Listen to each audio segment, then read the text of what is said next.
All right, as we get started today, I want to review over our sum and difference identities. And again, we've only got sum difference identities for 3 trig ratios, Quentin. Sine, cosine, tangent. But we understand we could easily get secant, cosecant, cotangent, Jamie, by taking the reciprocals of those. So in the case of sine or cosine, you would take 1 over their sum difference identities to get secant, cosecant.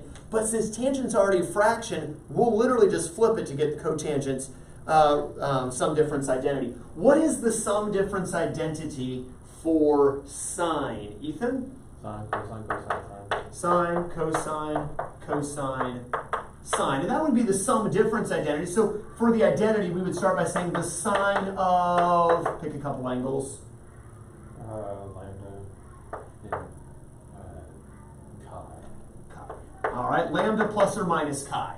Okay, so the sine of lambda plus or minus chi is equal to the sine of? 45. Where'd you get 45 from? I thought we were on homework. We're not on homework. No, we're just reviewing and then we'll go over the homework. Lambda. Lambda, and times the cosine of? Chi. Chi, and then, Lambda. well, in here, yes, lambda and chi, but Yeah, I know, plus.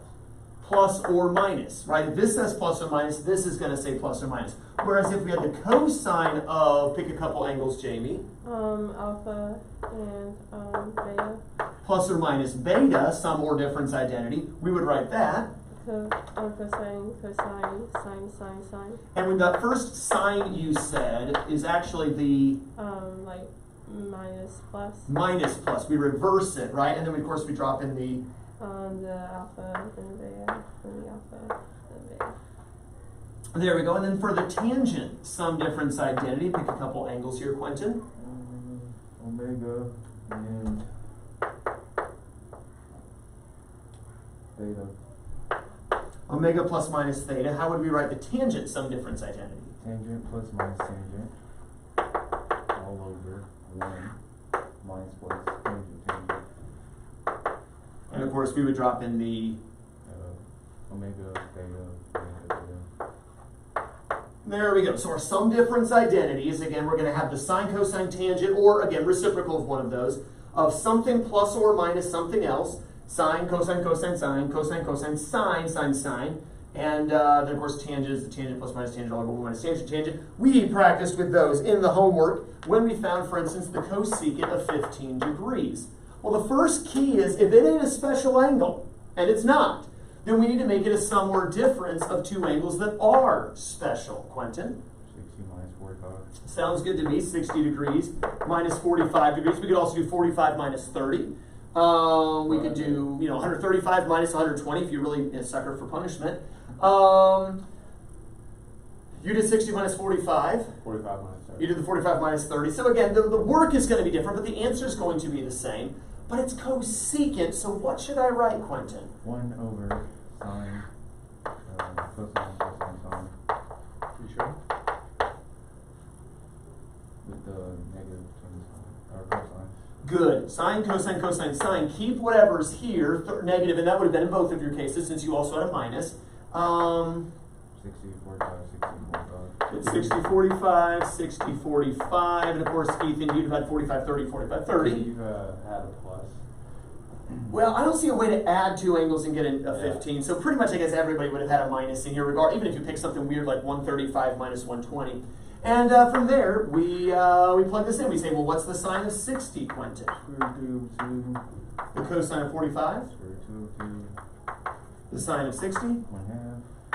And the sine of 45. Square root of 2. Which, when we simplify, gives us 1 over...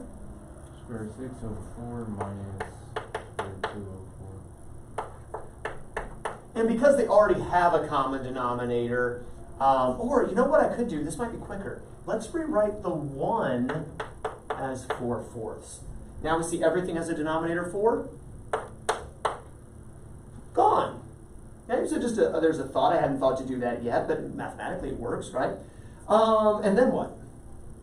Multiply by conjugate, which is square root of 6 plus square root of 2. Good. Once that denominator's knocked out, square root of 6 plus square root of 2. So in the numerator, I get 4 square root of 6 plus square root of 2. And the denominator, I square the first square less, put a minus sign. So negative 4. 6 minus 2, which gives me, Or 4. 4, not negative 4. And then I can divide each of these by the 4 to get. 26 plus 42. And I believe, Ethan, your answer would have been written square root of 2 plus square root of 6, but it's the same thing. I didn't have that. Oh, okay, so something when I went south. multiplied, I think I just got, I had square root of 2 over 4 minus square root of 2 over 4, and I got 0. When I minus stuff. Right here.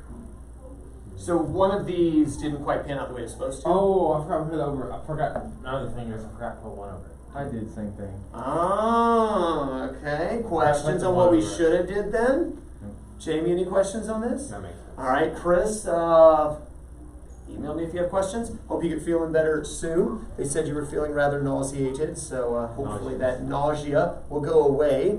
Let's take a look at cosine of 195 degrees. Jamie, what should I do? Like break it down to 2 different angles. Yeah, take 2 special angles and put it together. 135 and 60. That'll work, 135 degrees and 60 degrees. Could have done 225 minus 30. Could have done 150 plus 45. How did you put them together? 135 and 60. Ah, very good. 135, 60. Look, we didn't copy off each other, did we now? No. All right, so what do we write now, Jamie? The cosine, sine. And again, that first sign you said means I need to put a Minus plus. minus, because this says a plus. If it said a minus, I'd put a plus. Just change whatever it is, right? If it's a plus minus, you put a minus plus. If it's a plus, put a minus. If it's a minus, put a plus. Anyway, and then we drop in the angles, the 135 and the 60, and the 135 and the 60. And the only thing we got to keep in mind is it says 135, but we know, Jamie, that's in quadrant 2. and has a reference angle of 45. 45 degrees. Okay, so we're really going to think, what's cosine 45? This is for 2 over 2. And in quadrant 2, Negative. negative. Cosine 60 is straight up. We get 1 plus 2. 1 over 2 minus, and then here, let's come back to over here where we rewrote the quote quadrant 2 reference angle 45, because I don't want to write it again. Sine of 45, Square root 2 over 2. and in quadrant 2, Positive. positive, and then the sine of 60, That's square root 3 over and when we multiply, we get 2. Get 4 in the denominator, and so it says square root 2 over 4, negative, and minus square root of 6 over 4. There we go. And you can leave it like this. However, if you're going to put it as one fraction all over 4, we don't want the leading negative here. Flip-flopping doesn't fix it. So what could we do to not have a leading negative? Can we bring it out? Right, factor it out, and then where does it go after we factor it out of the numerator? Out in front of the fraction. Slide it out in front of the fraction, and we could leave it like this. I don't suppose it's wrong necessarily, but it's better to have one solid fraction, so the preferred answer is the one at the bottom. How many had one of those answers for this one? All right, good to go on that one then. Questions? And the last one you had for homework was the tangent of 285 degrees. Ethan, what do we got to do first to find the exact value of the tangent of 285 degrees? It's 165 plus 120. It is, here's the only issue I've got with that. 165 isn't special. Which not? What's its reference angle? 45. 15. Because you're measuring from 180. Ooh, so we're going to have to think of a couple of different angles. Because I must have got it right though, because me thinking it was 45 though, right? well, maybe. Let's see here. Why don't we just use 45? Plus, what would it take to add to a 45? If we just use a real true 45? 240. 240. Is that special? Yes. What's its reference angle? 60. So it's a quadrant 3 reference angle 60. So I will say this, on all of these, there's got to be some kind of 45 anyway. If you just want to always use 45, like here, we could have said 45 and 150. Right? You can always use a 45, it's just, what's the other angle going to be? And that might be a strategy tip for you, though it takes some of the creativity out of it, I guess. So if we roll with this, that actually works out great. Quadrant 1 and quadrant 3. No negatives. All right, so Ethan, we need to write out our identity. Tangent 45, tangent which one? Plus tangent which one? Well, it's 240. Yeah, I can't, I'll look at it. The plus sign between, and then 1 minus 1. Oh, dang it, I'm looking ahead again. Don't look, just go off of the board. Ignore your paper, it's wrong anyway. Tangent 240. There we go. So tangent 45 plus tangent 240 over 1 minus tangent 45 times tangent 240. And again, each time we're going to look to this. So tangent 45, that's straightforward.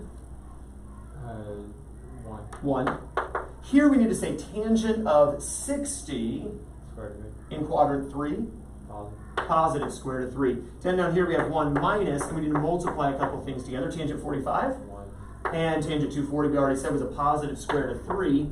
1 times the square root of 3. Square root. So we kind of just treat it like a 1 minus square root of 3. What do we have to do now? Multiply the constant. Which is? 1 plus square root. And in the denominator, what do we get? 1 minus square root. When we square the first to get 1, three. we square the last to get 3. Square root 3. square root of 9, which is 3. And then we put our negative sign between them, or our minus sign between them. Of course, we know that's going to become a negative 2, so that's not going to be too bad. In the numerator, we could FOIL or we could square the binomial. It's up to you. Foil. All right, first, 1. outer, Square root 3. inner, Square root 3. last. 9. 3. Square root of 9, which is 3. And we combine our like terms. 4 plus the square root of 3. Well, I got a 1 square root of 3 and a 1 square root of 3. 2 square root. And I can divide each of these by the negative 2 individually. 2. 4 divided by negative 2. Negative 2. 2 square root of 3 divided by negative 2. Negative square root. And there's my answer, negative 2, negative square root of 3. If you wanted to factor out the negative, you could and say negative 2 plus square root of 3. Why would you do that? I don't know. Seems like a lot of work to me, but whatever. It's correct at least. I got it right. Questions on this? Because I still had the reference for angles of 45 and 60. Oh. And I knew that they were going to be positive. Well, quadrant 2, though, you would have had a negative and a negative. I didn't even put the negatives in there. Oh, so all I kinds of accidentally got mistakes. Oh, man. All right. Questions on the homework. Questions on sum or difference identities. All right. Jamie, slide up 1C if you would, please.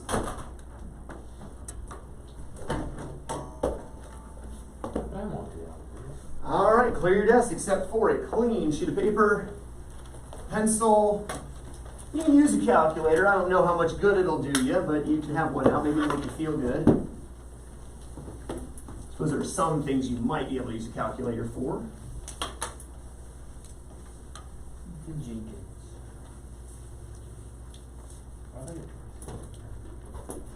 First and last name at the top of your sheet of paper along with today's date, which is 11/2/21. 11/2/21.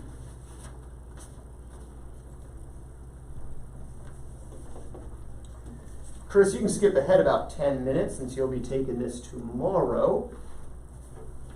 Should be about done in about 10 minutes, maybe 15. I don't know. When you see me come back up here. All right, let's take a look at the quiz together very quickly. I'm going to talk in vague terms since Chris obviously has not taken the quiz yet, but enough detail that you'll know what to do. 1, 2, and 3, write out the entire thing. Okay, both sides of the equal sign, if you know what I mean. So basically, what we did at the start of the hour. Make sense? Okay. Number 4 and number 5, very similar to the kinds of things we were doing in the homework and what we've done a lot of the last couple days. And then we got that one verification there in number 6. All right, use the quiz copy as some semblance of a cover sheet, and you may begin.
Ashton's graduation is on your birthday, Jamie.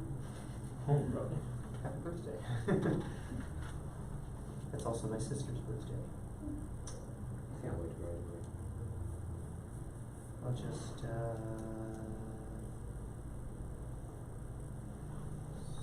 6.5 months? Just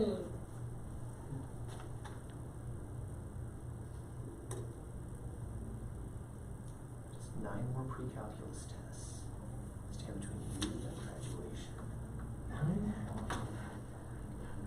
3 this quarter, 3 third quarter, and 3 fourth quarter. It just seems so far away now. It does. So make sure we stay focused. It will come quick.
Just a couple more minutes to be finishing up.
One more minute. One more minute. You're putting down final answers.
All right, let's go ahead and take a look at, or not take a look at those, we'll look at them later.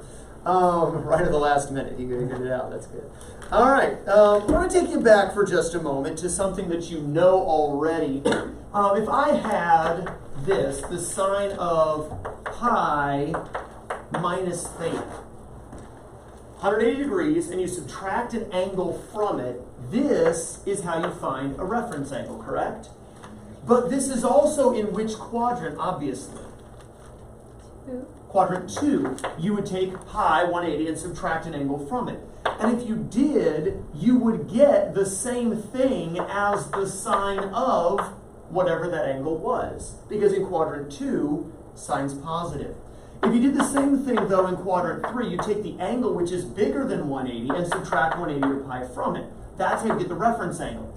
But what you would get for the sine of that reference angle is the same thing as the sine of theta, only in quadrant 3, it's negative, right? And in quadrant 4, you would start with 2 pi or 360, subtract the angle from it, and that would give you, again, the same thing as the sine of whatever that angle would have been, but negative, right? All of those things true, and everything's based off of pi or 2 pi. It's all based on the x-axis, correct? I want you to consider something here for this quadrant 3. What if theta were instead an acute angle?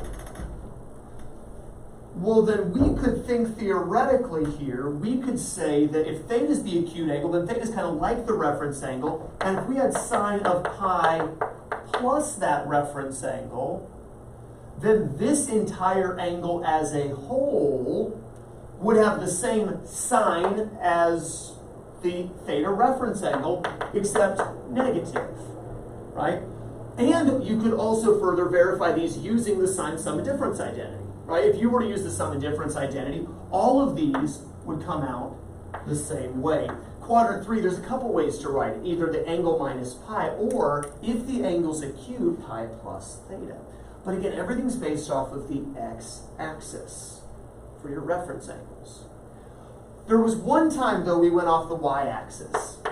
And that's where we took 90 degrees minus our angle, remember? And we make 90 minus, that's the co-angle or the cofunction. We said that's going to be equal to the cosine of whatever that angle is. Well, if we were to use the sum difference identities, we could confirm that adding an acute angle to pi over 2 or 90 would also get us the cosine of that angle. That would be, though, in quadrant 2, where you start at 90 and shift forward. It would become the cosine of theta. If we were to go with 3 pi over 2 or 270 and subtract an acute angle back into the third quadrant, that would give us negative cosine theta. Or, using the sum difference identities, and I won't take time to verify, but it's in your book, take this 270 and add an acute angle, pushing you into the fourth quadrant, that would also equal the negative cosine of theta. Here's kind of the rule I want to extrapolate from all of this. If we start at the x-axis and we add or subtract some small angle, the function stays the same as what we started with.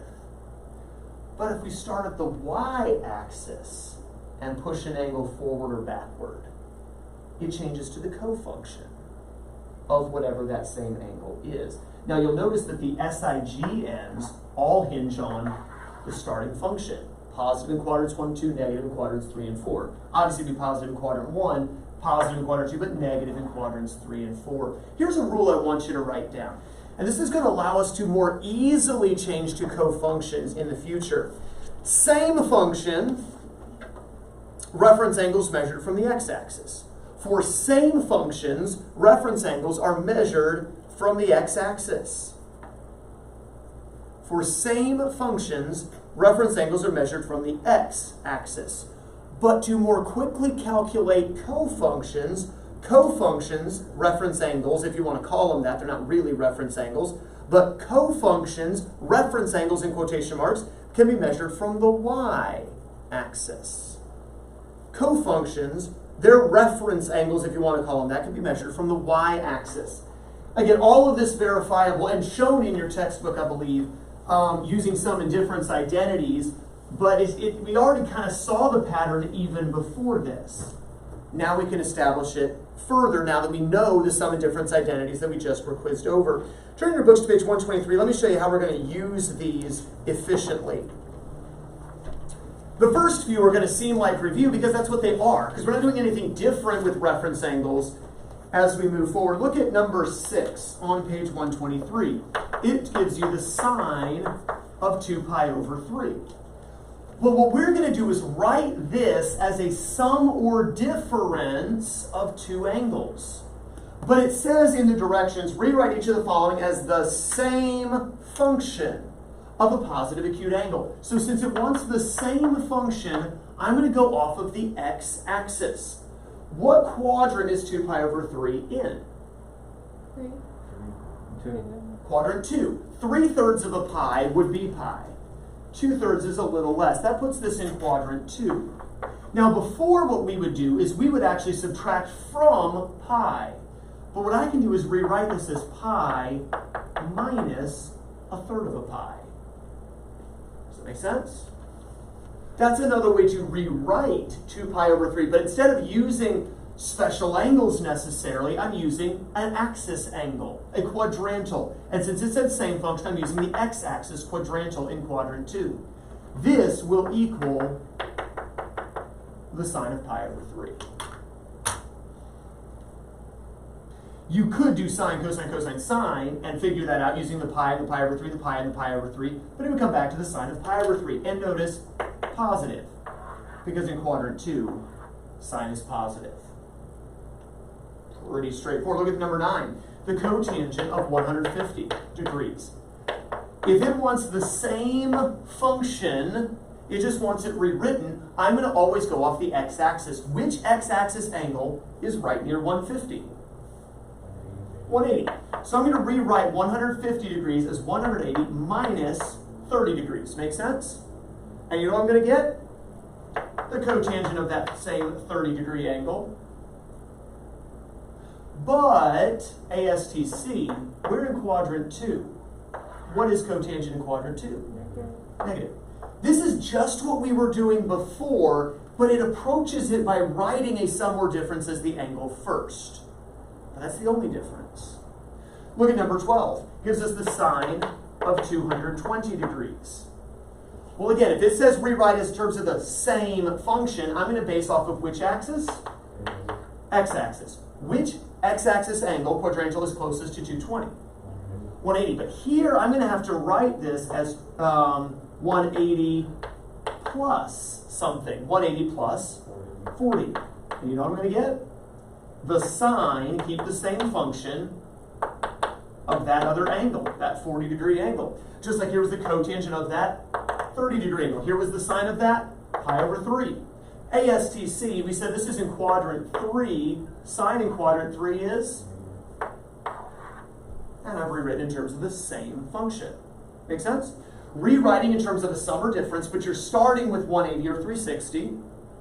And whatever the second angle you write, that's the angle you keep. Since you're basing off 180 or 360, keep the same function. You just have to think through ASTC. It's another approach to the reference angle. It's another way to think of the problem. I want you to do numbers 7, 8, and 10 very quickly at your seats. 7, 8, and 10. Doing it this way. It's kind of the same thing we were just doing, it just looks at it a little differently. 7, 8, and 10.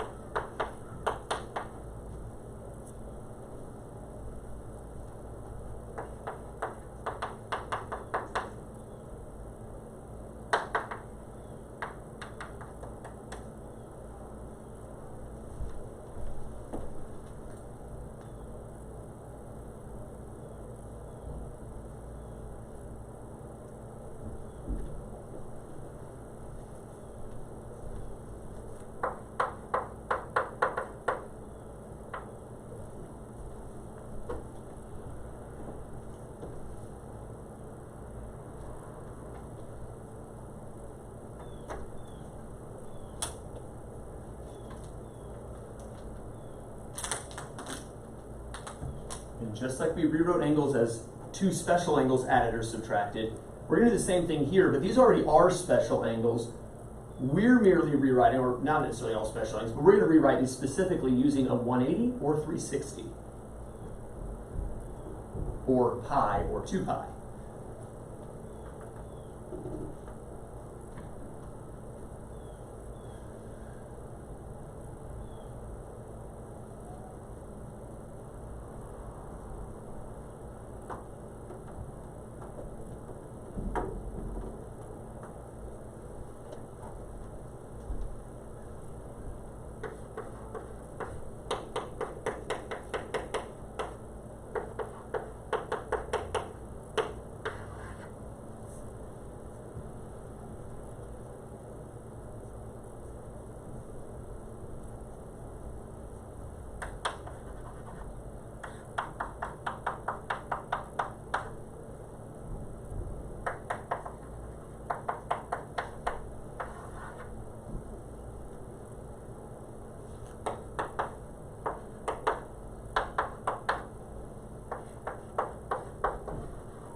Check your answers. Did we rewrite 5/6 of a pi as a whole pi minus a sixth? In which case, keep the cosine, keep the pi over 6, and since it's in quadrant 2, that's a quadrant, just doesn't look good, negative. Did we rewrite 3/4 as a whole pi minus a fourth of a pi? So keep the tangent, keep the pi over 4, and then quadrant 2, put a negative on there. Did we rewrite the 115 as 180 minus 65? Keep the secant, keep the 65, and quadrant 2 secants, negative. Easy enough? That's same function. That uses the 180 or the 360, the pi or the 2 pi. But we said all of the cofunctions class use not the x-axis, but the y-axis. 90 or 270, pi over 2 or 3 pi over 2. So look at number 24. I've got the sine of 5 pi over 6. Well, here, this is clearly in quadrant 2, like it was before, but now instead of looking at pi, I've got to start at pi over 2, because they want the co-function. So I'm going to write this as a sum or difference. I'm going to begin with pi over 2, and what do we have to add to pi over 2, or 3 pi over 6, to get 5 pi over 6? Evidently, 2 pi over 6 has been added. Does that make sense? So here, because I refer to the y-axis, I do not keep sine. I change to cosine. But I'm still going to keep the angle, though I'll reduce it to get. And ASTC, this is positive, so this is positive. Let's do another one. Look at 27. It says the cotangent of 115 degrees. Again, this is in quadrant 2. But it wants the cofunction. Look at the directions. Rewrite each of the following as the cofunction. So I'm not interested in 180. If I want cofunction, I'm interested in 90. So I'm going to rewrite this as the cotangent of 90 degrees plus 25 degrees. Since I based it off the y-axis, I do not keep cotangent, class. I change it to tangent. I do, however, keep the 25-degree angle, and I go back to what I was given to determine ASTC, and there's my answer. So instead of 2 steps, remember on a couple tests ago, you were supposed to rewrite something in terms of the cofunction. It took 2 steps. You reduced to the same function, then you converted cofunction. Sum of difference identities allow us to do it faster. We're saving ourselves time. Look at number 30. We have the sine of 245 degrees. What quadrant? 3. But it doesn't want same function, it wants cofunction. So I'm not interested in 180 now because it wants cofunction. I'm going to start at 270. I'm going to rewrite this as the sine of 270 degrees minus 25 degrees. So I do not keep the sine. The point of going off the y-axis was to let me use the cofunction, the cosine. But I'm going to keep the 25-degree reference angle, if you want to call it that. It's not technically a reference angle, but it's kind of like one. And sine in quadrant 3 is negative. So I'm going to put negative. Do we see what we're doing? The same thing, but instead of starting at 180 or 360, I'm starting at 90 or 270. But whatever the angle is, that's what I keep. Since I'm starting off the y-axis, I go to the cofunction, but determine your ASTC off the given. I want you to do just 3 of these, and then we'll be done. 25, 26, and 28. 25, 26, and 28.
For this first one, that common denominator is going to be key, right?